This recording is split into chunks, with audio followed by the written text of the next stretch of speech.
Get a new thumb? Yep. Okay, cool. All right, boss. We're good. Let's do it. His name is Josue. Let's do it. You are live. We're live. So I can't see questions coming in or anything I'll get you. on this one. Can we pull it up on this computer? Yeah, just go to the live. Okay. Let's go over here to Facebook. On YouTube. Just go back one. Okay. Hey, everybody. Welcome to Real Talk on Real Estate. Daniel and I, we're going to get started on Real Talk on Real Estate Wednesday afternoon. Hope you guys are having an incredible week. We're busy as always and making moves. And I want to share with you guys today, today's topic is going to be developing with 4 processes to save months of construction time. Why is this important? Because construction time and everything that we're doing costs you money. And so everything that I've done since I was younger, I didn't start off wealthy, as you guys know. One of the big things when I started off is I started off broke, and I ran a business prior to getting into construction and real estate development, very lucrative.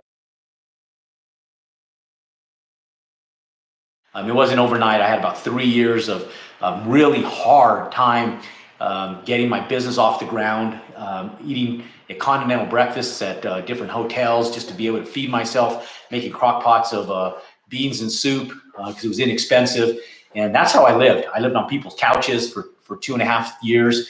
And finally, after a course of time, I started to make some progress in moving forward in my business. And so when I did, I made big moves fast. And I was able to go from almost making nothing to like $20,000 a month almost overnight in the mid 90s. And I had a couple really solid, successful years, but I did what every young person does the first time they make money. I bought a bunch of dumb stuff, right? And so 2 years into it, I had a really nice car, was renting a really nice house, had a lot, traveling first class because I thought I was cool. And I wasn't at that place in my life yet. I hadn't resolved debt. I hadn't purchased any assets. And we landed up getting shut down by the FTC in 1997. And so left me broke. And so I was broke. And so the whole process behind this was when I started a construction company by mere accident. I never, ever thought I would have been in construction ever in my entire life. Nor did I ever think I was going to be in real estate development or real estate in general. My whole thing was I was really investing in real estate because I wanted an asset. I wanted something that was going to grow in spite of anything I was doing in business. That way, if I ever rode the business roller coaster again and all else failed, I had it was going to help me towards my retirement. And that's how I truly got involved in real estate. Now, when I got involved in construction, by mere accident, my brother-in-law was at a place where his boss was shut down for tax evasion. And there was a bunch of him and his employees that were left with no work. And they were doing drywall and metal stud framing at the time. Knew nothing about drywall and metal stud framing. I would go help him sand and labor for him when I was in college several years prior to that. And all those guys came to work for me. I told my brother-in-law, let's go get our contractor's license together. I did it merely to help him, my sister, and my niece and nephew to make sure they had money coming in. I was at a different level of confidence by this time because I had had success in my life. But I went back and told him, let's get our contractor's license together. The day we went to go take the exam, he didn't show up to take the test, and I did. I passed the exam, and I landed up with a general contractor's license. And so I said, look, I don't know much about construction, but I know how to sell. And so I started bidding projects. I knew math. I knew how to bid stuff. And I wanted to make every single dollar. I wanted it to count. Okay. And so I created a system. I said, okay, I was making about $1,000 a day at that time. I need to make $1,000 a day minimum just to get back to where I was at. And so when I first started off, I had one crew. I said, okay, how do I make this one crew earn me at least $1,000 net income every day after all expenses? And so my business model, when I first opened up my construction company, revolved 100% around that. How to make $1,000 every single day net income after all expenses paid, insurance, labor, everything. And so I was very meticulous on how I managed my guys how I manage my labor, how I manage the process of project management on when I bid the job to get started, when I planned on it being finished. And I made sure that our follow-up and follow-through on all of this was systematic. And so I drove our crews with diligence, and I came up with processes that I still use today. And it was something that I ingrained into my guys and into my crews. And people today still come to us and say, man, I've never seen work crews that work so efficient. You're so lucky to have such great guys. And I sit back and I kind of chuckle and I go, the guys are as good as your expectation, right? And same thing in real estate development. The crews that work for you, the subcontractors that work for you, the general contractors that work for you, they're exactly the equivalents of your expectations. So if you don't have much expectations, you never show up to your projects, you have no management set in place, you have no system set in place, guess what happens? You lose control of your own project. You would assume that because you hire a general contractor and they're supposed to be quote unquote professionals, that they have your best interest in mind as well as theirs, and they would just push through it without much management. Well, that's not necessarily the case. So 99% of the time, they take management just like any employee, just like anybody else out there. And so one of the big things that I'm talking about today is exactly that. It's how we systematically manage projects to shave off construction time off a project so that, one, you have more money in the bank at the end of the project. You save on labor. You save on wasted mortgage payments if you're forking out money towards construction loans, or if you have investors that you're paying back and you're taking debt on it, if you have mortgage payments, whatever that expense is, if you shave months off of the construction time, the renovation time, any of that stuff, the thing you need to understand is that it's money in the bank for you. Because every month that you lose is what I call trash can money. It's money that you didn't need to spend, and you land up throwing that money in the trash can. And so my wife and I've always called it trash can money, and say, look, man, we're overdue on this project. We're 2 months overdue. Here goes another month of trash can money right into the trash can, because if I would have finished that project when it was supposed to be finished, I would have saved 2 months worth of trash can money that would be now part of my net income. So how do you prevent that? Like, what are the systems that we use to prevent that? And I wanted to talk to you guys today about just that, developing and redeveloping real estate, whether it's a value add project, an apartment complex you bought that you need to add $10,000 per unit to, or whatever it is. If it's a new development, if you're going out, you're buying a single lot and you're learning how to build one house. How do you build that house in 4 or 5 months instead of 6 or 9 months? How can you shave off the construction time so, one, you push out more volume, you make more money, and you shave time off of it to save money, plus you have less theft. I always tell people, if you go in and out of a project, less shit happens, less stuff, there's less incidents of variables. And so one of the biggest things that I always press to my team, I say, look, if we can get in and we can get out, then we can make more money with less headaches. The longer we sit on a project, the more problems there are, the more variables there are. And so the biggest thing is get in, get out, and get moving forward.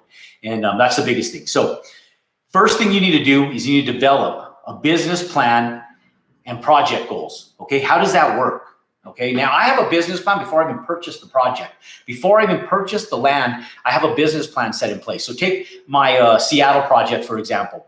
One thing that Raymond and I did is we had a business plan, right? He was already building homes in that area one at a time and doing new development on single family homes.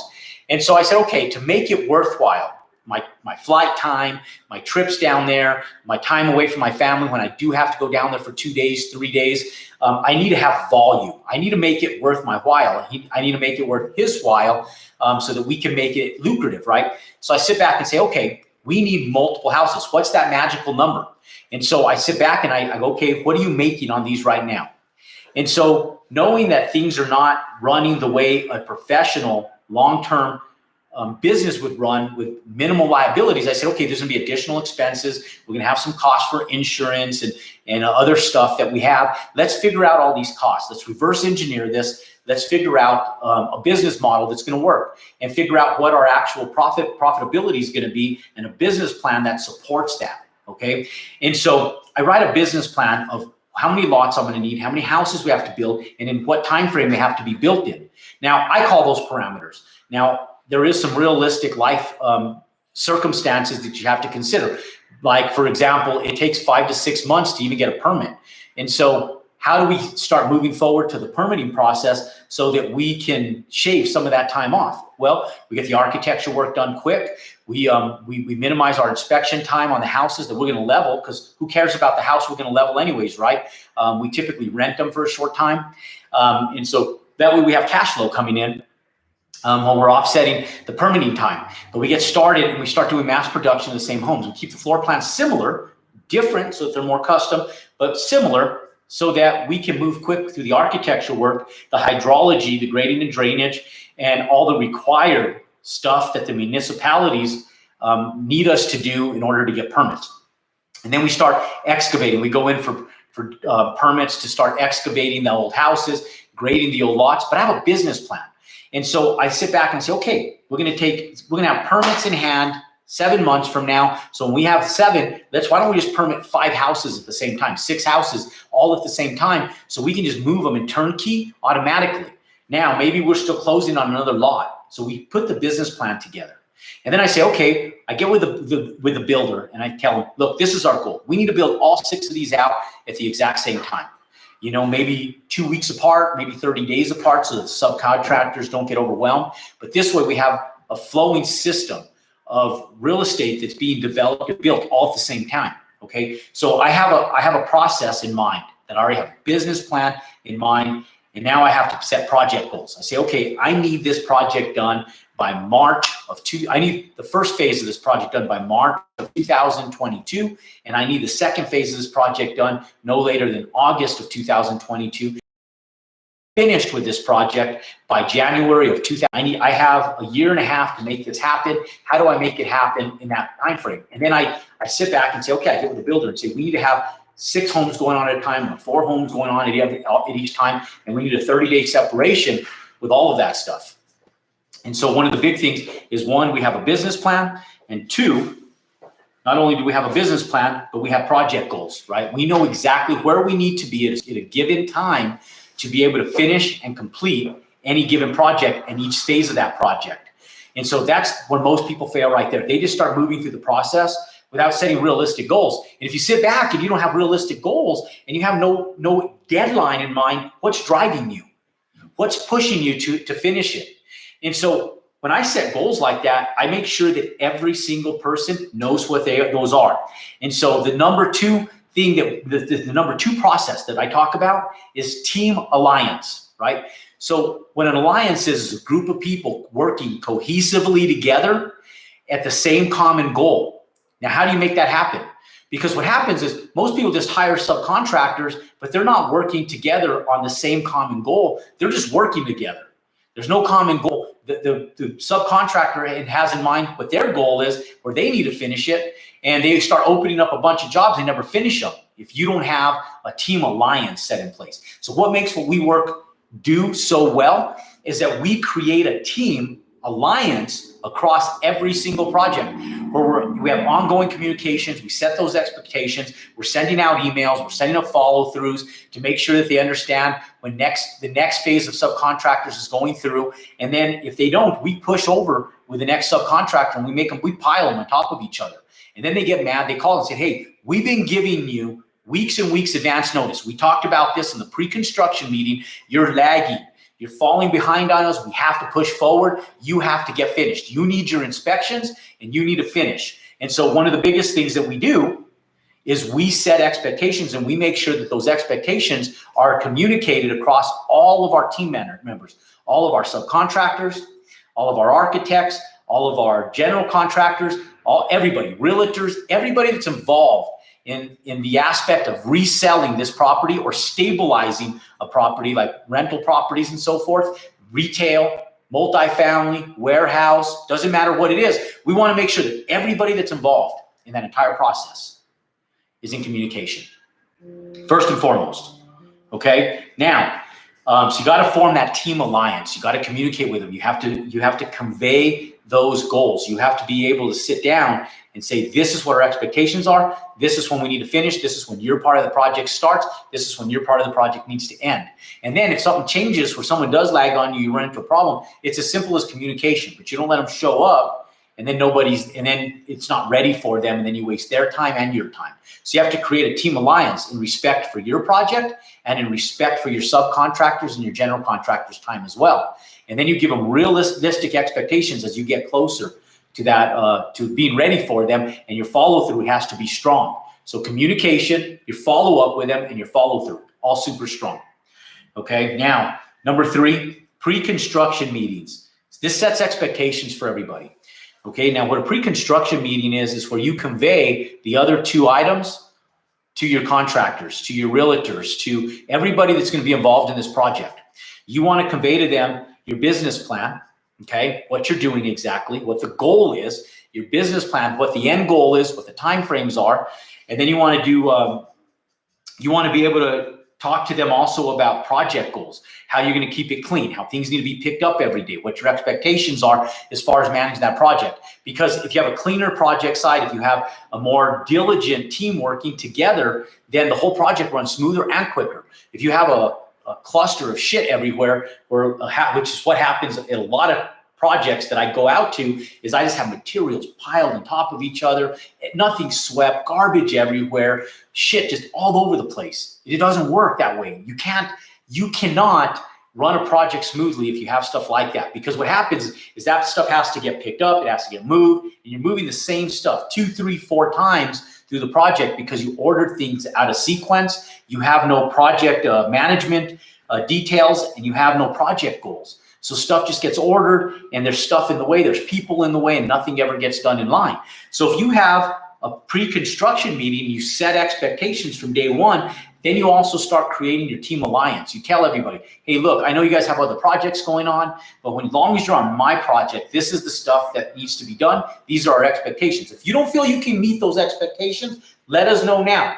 And then I have them sign in, and then when they sign in, it talks about them being there, 1, and then 2, I make them sign an affidavit saying, yes, I agree to the project management requirements that are going to be held on this project. And if they won't sign that, they don't work for us. We'll go on to another contractor that's willing. This way, if there's ever any problems where they're not fulfilling their side of the deal, we pull that up and we show it to them and tell them, look, usually we'll have financial parameters on there where 1, if they finish early, we give them a bonus, but if they finish late, we start charging them for all of the delay time. And so that typically motivates them to be able to get finished in a diligent and professional manner.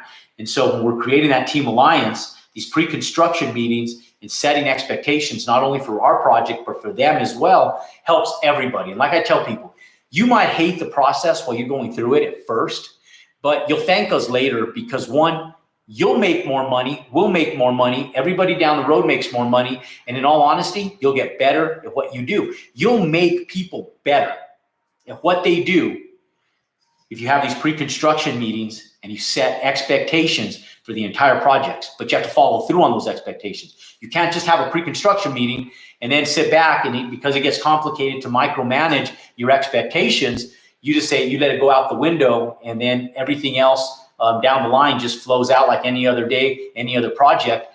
You lose. You land up losing time, you land up losing money, you land up losing mortgage payments, and you land up with an inferior product because of the inconsistency of your subcontractors. I promise you, better construction, better development, better renovations happen when you do it systematically in a shorter period of time. Hands down. I've experimented with this. We do over 500 installs for residential customers every year. We do at least 24 new builds of some type of development or redevelopment every single year for the last X number of years, which is, many, many years, decades. And so I've already tested this model. And I would sometimes tell myself, okay, I'm getting a little bit older. I don't want to put myself through the stress of pushing through with that diligent of management. And then so I let my foot off the pedal, and then lo and behold, it's more work because I let my foot off the pedal. Now everybody thinks that my expectations have dropped. And so hence they're showing up late. They're not showing up at all. I have open projects with no labor on them for 2, 3, 4 days in a row. I'm making phone calls. I'm not on people's backs. Whereas if I do it this way, the contrary happens. All of a sudden, people are there. They don't want to get that phone call. They don't want to get that call. Hey, You were supposed to be here at 12 o'clock this morning at 8 o'clock in the morning. It's at 12 o'clock in the afternoon. Where are you? I have tile guys coming. You have to finish. I need this place painted, whatever it is. But I have trim out on X, Y, Z. I need this finished by this day. I'm going to get it done, Jerome. I'm going to get it done. How? What's your plan? When are you going to be here? Let me know. Let me know when you're going to be here. And so we hold people to those expectations. So pre-construction meetings and setting expectations and follow through on those expectations, super important. Okay, project follow through. Number four. Number four is project follow through. You guys want to develop utilizing the same 4 processes that we do and save months of construction time. It's going to take every bit of your effort to make sure that you have all 4 of these set in place. So 1, you need to develop with a business plan and project goals. Number 2, you got to create a team alliance. Number 3, you need to have pre-construction meetings and set expectations, not only for your own employees, but for your subcontractors and their employees as well. And it doesn't matter. You have foot on my project. They don't care if you work for me or you work for somebody else. If you're on that project, you work for me. In some magnitude, you work for me because your paycheck at some point in time is coming out of my pocket to be able to fund your payroll. And so sometimes I've had subcontractors come and say, hey, you need to talk to the boss. I don't work for you. And I'll say, no, you work for me. And you're going to get things done the way we need them done. Or then I'm going to call your boss. And then not only you're going to have an issue, but I'm going to have an issue with you and him. And so, or her, or whatever it is. And so we set expectations and we follow through, okay? And we expect follow through in all aspects. And so when I talk about this stuff, I'm firm. So there's a time for joking, there's a time for being light on your toes and having a good time. When I do project management, there is no fun. It's all about getting things done diligently. And you can have fun through the process, right? But there needs to be put your foot down, firm sense of understanding between you, your entire team, and every subcontractor that's working on behalf of your project, your team, everybody. That way the follow through is respected and it's done, period. So anyways, that's why I get intense with it, because project follow through is probably one of the most inconsistencies in all of what happens in development, redevelopment, construction, remodels, renovations, everything, is that people have this laundry list of stuff they're supposed to get done. And then as the project starts getting complicated and they're in it, they start forgetting about the details. Their follow through starts to become subpar. And so what I tell people is if you're developing, if it's one single family home and you're building out one home, the more efficient that you become and the more follow through that you have, the more money you're going to make and the more successful your business is going to be and the more successful everything that you do is going to be. And so it's super important that you guys really honestly understand that your project follow through from your subcontractors, your design standpoint, when you're going to get your permits, when you're going to receive your permits back from your submittals, when you're going to actually turn dirt and start on the foundation, the subgrade prep work, the plumbing rough in, all the pipes that go underground, when you're going to start setting your sewer lines, your electrical lines, your transformers, your cable boxes, your phone lines. When is that stuff going in? In the beginning. But you have to have follow through all the way through the project, because all of that stuff takes phone calls. All of that takes methodical thinking where you sit back and say, okay, I'm at this phase, what's next? Or I'm at this phase, I better hurry on X, Y, and Z because we're getting to a place where we're going to be waiting for 2 weeks for the gas company to pull lines in, which means I can't pour my driveways, I can't finish my stucco, I can't. I have penetrations that need to be done still, so I can't finish off the roof. Whatever those are, you need to make sure that you have set goals and you have you actually have a business plan set in place and a project management plan set in place so that your project follow through is more successful. And all that stuff has to do with project follow through. And so, ladies and gentlemen, really developing real estate with the 4 processes that we utilize to save money and construction time is super simple. You know, this stuff truly does save months of capital, and it definitely saves, it definitely saves months of capital, and it saves time. And time is invaluable. Time is the one asset we never get back. And so understand that it's super important to be able to go through and develop real estate, redevelop real estate with systems and goals set in mind. And so one of the big things is, I've learned this. I got to a point in my career where I was making really good money. You're knocking down a few $1 million a year in revenue, and you're sitting at a good place where you're buying land, you're renovating projects, things seem to be going just as smooth as butter. And you let things get away from you. You stop coming into the office as much. You stop micromanaging people as much. You stop doing your project management meetings. And then all of a sudden, 2, 3 months, 9 months down the road, you're sitting back, scratching your head, wondering why you're losing money on a project. And this happens to a lot of people. And most of it's because of lost labor and lost time. Months that have burnt up that you should have finished a project that you didn't think the property could have been stabilized, rented, or sold, that now you're burning up mortgage payments and you're burning up time. And so it's starting to burn a hole in your pocket, and that project starts becoming extremely expensive. And this is where people go into bankruptcy. This is where people lose projects, or this is where people lose their financial viability on any project. Look, ladies and gentlemen, you could be a tech whiz, right? You could be a tech whiz and you make millions of dollars. But if you're somebody like me, where tech, I can do it to get by. I can do it to make sure that I'm here on live calls with you guys. I can do it enough to check my emails and take care of some spreadsheets and open up some documents and make some edits and some PDFs and some DocuSigns. But to me, real estate is the thing to go out and get wealthy on. Now, does that mean you're going to be a billionaire? No. And so Ty and I talk about this a lot. He's like, Jerome, there's nobody on the Forbes list that is in real estate. And I said, you know what, Ty? Fuck. I go, you know what? I hope you're on the Forbes list. But for me, hundreds of millions of dollars is pretty cool. I'm good with that right now, And so for those people that are looking at this going, you know what, knowing that you're not going to be on the Forbes list, or the chances are very, very minimal, how about being able to generate a business where you make a few $100,000 extra a year? Or how about a real estate portfolio where maybe right now you have your house and maybe a piece of land, and you have like $500,000 worth of real estate that you still have a mortgage payment on, and you really have no real estate literacy, no asset base. How about being able to have a $5 million asset base in a few years? How about having a $1 million asset base in a few years that's paid off? How about going out and over the course of the next 10 years, you have $5–10 million in asset holding that over the next 10–15 years will pay themselves off. And now you have true assets, real tax deductions, true assets, cash flowing entities with properties that are income producing. Or you're developing real estate where you know the process of doing it, and you're making 6 figures every single house that you're doing, and now you're doing 3, 4, 5 homes a year, and hence you're making $700, $600, whatever it is, $1,000 a year, just building out a few homes every single year without a lot of stress. Easy concept. Does it take a little bit of time? Yes. Is it completely simple and easy? No.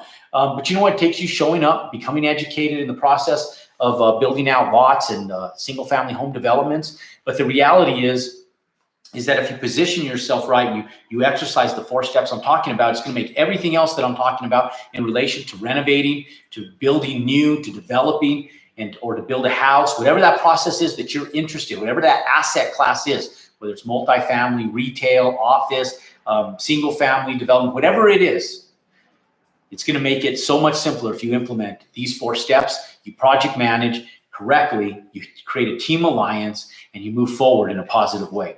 And ladies and gentlemen, that's how you truly go out and you develop real estate, and you shave months of construction time off your projects, and you utilize the systems that we're implementing here. And ladies and gentlemen, if you implement those, your success will be strong, and it'll be long and very lucrative. You guys go out and make it a great day. Don't forget, every day is a good day to go out and compound your success. Do you have any questions, Daniel? No questions yet. We're gonna do a little last call. We're asking. We still got people live. Yeah. If you guys have any questions right now, I got a couple minutes left. I'm still happy to answer any questions you guys have. Thank you, Glenn. Glenn said thank you.